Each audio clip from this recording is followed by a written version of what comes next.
រូបមន្តឱសថបុរាណខ្មែរព្យាបាលជំងឺអលាកសន្លាក់ឈឺសន្លាក់ឬមួលសាច់ដុំជាដើមសម្រាប់ឱសថបុរាណខ្មែរព្យាបាលជំងឺសន្លាក់ឬមួលសាច់ដុំពុព្វបុរសខ្មែរយើងមានរូបមន្តមួយចំនួនទុកឲ្យយើងប្រើប្រាស់ដែលយករុក្ខជាតិក្នុងស្រុកដ៏មានប្រសិទ្ធភាពជាពិសេសគឺរុក្ខជាតិទាំងឡាយនៅជុំវិញផ្ទះពុកម៉ែពុកមីងបងប្អូនទាំងអស់ហ្នឹងយកមកផ្សំគ្នានេះបន្តិចនោះបន្តិចអាចយកមកប្រើប្រាស់ដោយប្រើប្រាស់វិធីសាស្ត្រមួយចំនួនដើម្បីព្យាបាលអលាកសន្លាក់រមួលសាច់ដុំស្ពឹកដៃស្ពឹកជើងជាដើមហ្នឹងវិធីសាស្ត្រមានដូចតទៅ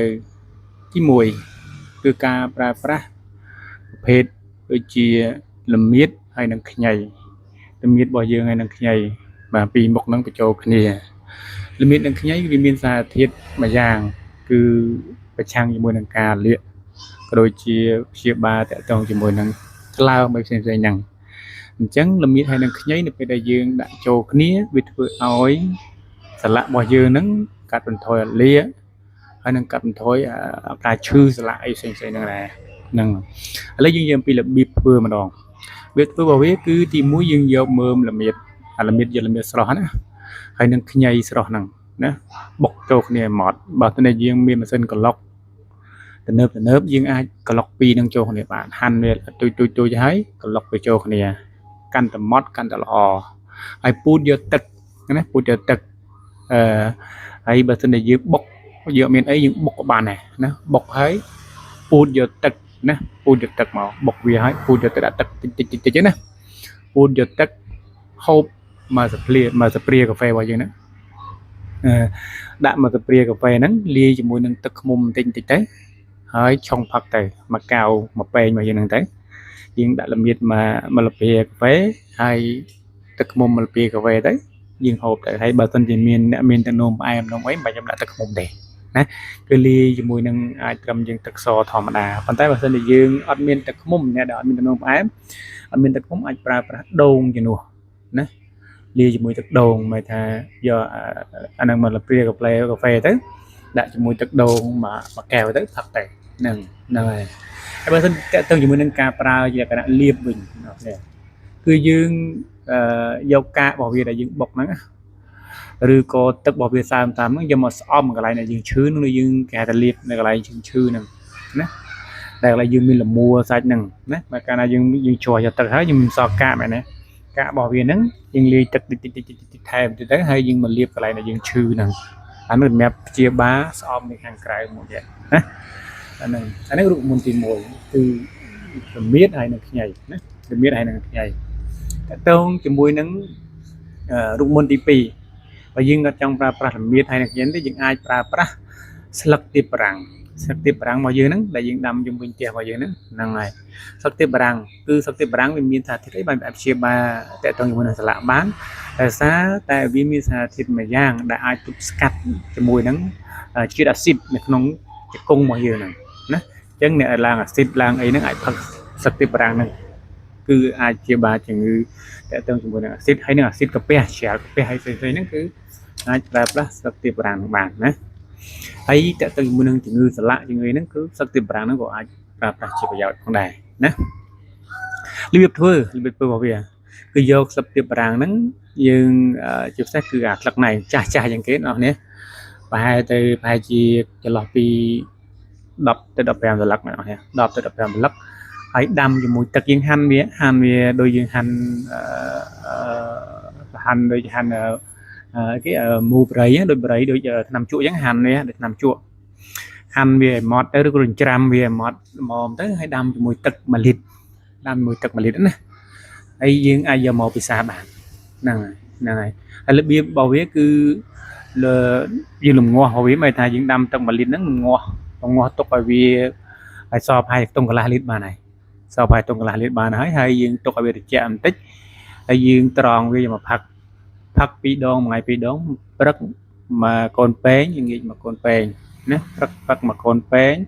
ងាកមកកូនពេងទៅណាហើយបើសិនជាយើងផឹកទៅអត់កពុលទេយើងអាចផឹកដល់មួយពេងបានព្រឹកផឹកមួយពេងផ្កាល្ងាចផឹកមួយពេងផ្កាដែរណាមួយថ្ងៃ2ដងហ្នឹងទៅធ្វើឲ្យសន្លាក់របស់យើងហ្នឹងធូរបាន ហើយក៏ស្លឹកទៀបបារាំងហ្នឹងក៏យើងអាចយកមកបពោកខាងក្រៅដែរយើងបុកវាហើយមកបពោកអាកន្លែងឆ្លាក់ដែលយើងឈឺហ្នឹងយកមករឹតកន្លែងយើងរឹតឡើងឈឺហ្នឹងលាយជាមួយនឹងស្រាតិចតួចទៅអាចមកពោកកន្លែងឈឺហ្នឹងវិញណាហ្នឹងហើយឥឡូវនេះយើងប្រើរូបមន្តទី3មួយទៀតរូបមន្តទី3យើងអាចប្រើប្រាស់ជាលក្ខណៈថាលាយជាមួយស្រាណាលាយជាមួយស្រារូបមន្តទី3ណាតើតើជាមួយនឹងស្លាកហ្នឹងទី1គ្រឿងផ្សំរបស់យើងមានដូចជាស្រាសយកនៅក្រេខ្ពស់តិចណាជាមួយនឹងល្មៀតមើមខ្ជាយកូនសក្រីហើយនឹងជាមួយនឹងបល័យរបស់យើងហ្នឹងណាអញ្ចឹងយើងដាក់សម្រាប់អសតបារាំងនេះដាក់4មុខវាមានមើមល្មៀតមើមខ្ជាយកូនសក្រីហើយនឹងបល័យរបស់យើងហ្នឹងទៅហើយជាមួយនឹងស្រាសហើយយើងហាន់វាឲ្យអត់ស្ដាងទៅហើយរបៀបធ្វើរបស់វាគឺយកស្រាហ្នឹងដែលត្រាំហើយហ្នឹងយើងត្រាំជាមួយនឹងរុក្ខជាតិ4មុខរបស់យើងហ្នឹងណាយើងត្រាំទៅពេលយើងត្រាំមកឲ្យបានទុករយៈពេល7ទៅ15ថ្ងៃខ្ញុំយើងយកមកប្រើប្រាស់បានណាបែបត្រាំណា7ទៅ15ថ្ងៃហើយយកមកប្រើប្រាស់អាចយកមកលាបកន្លែងណាដែលយើងស្លាកផ្សេងហ្នឹងគឺយើងអាចលាបបានណាកុំដល់ប៉ុន្តែដល់ពេលត្រាំយូរទៅយកទៅផឹកស្រាផឹកអីហ្នឹងទៅយូរទៅជាលាកពះលាកអីវិញណាលោកគ្រូផ្ដាំអញ្ចឹងតិចថាត្រាំឲ្យតំណងឆ្ងាញ់ណាគេឲ្យយកមកលាបជើងលាបដៃជើងស្លាកជើងទៅជាដូចតំណងឆ្ងាញ់ពេកលោកគ្រូមួយថ្ងៃផឹកពេងងាយផឹកពេងដោះមេប្រហើយអត់កើតទេណាហ្នឹងគឺយកមកលាបនៅរូបមន្តទី3ហ្នឹងហើយមួយទៀតគឺរូបមន្តបែបធម្មជាតិមួយទៀតគឺរូបមន្តតាមរយៈការស្អំគឺយើងស្អំយើងយកលក្ខណៈស្អំម្ដងស្អំដូចជាមានស្លឹកខៃស្លឹកម្នាស់ឬក៏កម្នាស់កន្លែងកវាហ្នឹងស្លឹកក្រូចសើចហើយនឹងអំបិលរបស់យើងបើបានអំបិលខួសកាន់ល្អអញ្ចឹងមិនថាមានស្លឹកខៃមានស្លឹកក្រូចសើចហើយកម្នាស់ហ្នឹងហើយនឹងអំបិលបូកចូលគ្នាហ្នឹងទៅវិធីធ្វើរបស់វាគឺយើងត្រូវច្រាមអាគ្រឿងផ្សំមិញណាមានស្លឹកខៃស្លឹកម្នាស់ស្លឹកក្រូចសើចផ្សេងៗហ្នឹងខ្ចប់វាដាក់ក្នុងកណាត់មួយអញ្ចឹងណាយើងរុំកណាត់មួយហើយយកវាទៅចំហុយវាដូចឆ្ពង់អញ្ចឹងណាវាទៅចំហុយជាមួយនឹងដាំទឹកក្តៅហើយចំហុយវាហើយរបៀបយកមកប្រើវាគឺយកមកស្អំពេលដែលយើងចំហុយក្តៅហើយយកមកស្អំកន្លែងណាដែលយើងគឺស្លាណាយើងមកស្អំយើងយកដាក់ជើងពីលើយើងភាយពីលើអញ្ចឹងណាដល់យើងដាំវាអញ្ចឹងទៅយើងដាក់វាពីក្រោមជើងវាយើងភាយកន្លែងស្លាដែលយើងឈឺហ្នឹងណាស្អំកន្លែងណាដែលយើងឈឺស្អំអីហ្នឹងណាឬក៏វាមួយទៀតយើងអាចចម្រាញ់អា3មុខហ្នឹងណាយើងអាចចម្រាញ់ដាក់ជាមួយនឹងដូងទុំណាយើងដាក់មួយដូងទុំជាមួយទឹកដូងទុំរបស់យើងហ្នឹងយើងលំងាស់វាដូងទុំរបស់យើងហ្នឹងជាមួយនឹងសក្ខីស្លឹកម្នាស់ហើយនឹងស្លឹកក្រូចសើចហើយនឹងអំបិលក្រួសកម្នាស់ហ្នឹងយើងដាក់ជាមួយនឹងដូងទុំហើយអាណាដូងទុំតិចណាអ្នកនរនេះងាស់វានៅសល់ទឹកល្មមពេលបានជួយនឹងប្រេងរបស់វាខ្លាយជាប្រេងហ្នឹងណាបន្តមកយកអាប្រេងហ្នឹងមកលាបណាហ្នឹងហើយយកប្រេងមកលាបកន្លែងណាដែលយើងឈឺយើងគិតថាឈឺទៅណាឈឺទៅនឹងលាបព្រឹករល្ងាចអញ្ចឹងទៅវានឹងធ្វើឲ្យយើងកាត់បន្ថយការឈឺចាំបន្តិចម្ដងណាបើយកល្អបើសិនសម្រាប់ខ្ញុំគឺសម្រាប់4វិធីសាស្ត្រនេះខ្ញុំចង់អ្នកនរគ្នាប្រើវិធីសាស្ត្រទី4មួយហើយក៏ដូចជាវិធីសាស្ត្រទី2ហ្នឹងហើយគឺវាស្រួលរកជាងគេបើអញ្ចឹងទី1ក៏បានដែរទី4និងទី1មិនថាយើងយកអាមិញហ្នឹងយើងសម្រាប់ធ្វើប្រេងរិតមួយណាធ្វើប្រេងរិតមួយហើយយើងហូបព្រឹកហូបល្ងាចចឹងដែរយើងយកស្លឹកទៀបបារាំងហូបព្រឹកមួយពេងនិយាយយ៉ាងមួយពេងអញ្ចឹងទៅឬក៏យើងយក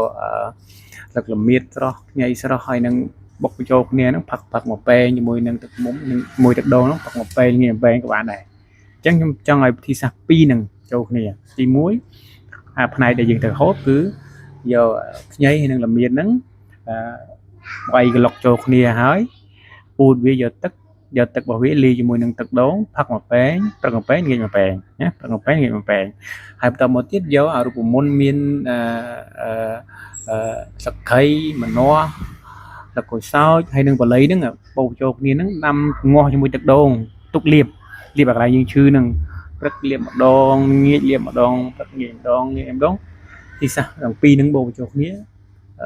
លោកគ្រូរីកមិនថាអាហ្នឹងវាល្អស្អាតជាងសម្រាប់ការព្យាបាលអ្នកដែល mua nè đại bậc đây bậc trường ấy xem nắng cứ chạp chìa và video mới đi cứ miền đập nắng hay chuyên vào bụng mai của mình bóng bóng đang miền Pành Hà rất lạ Pành Hà lậm mua Pành Hà bậc đây bậc trường chạp chia pi chừng người đó nè nói chung là video có kết hai trăm em nè đang miền trong ngõ tại tăng trong môi trong ngữ bậc hôm nay xem xét lại comment này có video của đồng chí bộ ra chuyên nghiệp nè có con tràn việc địa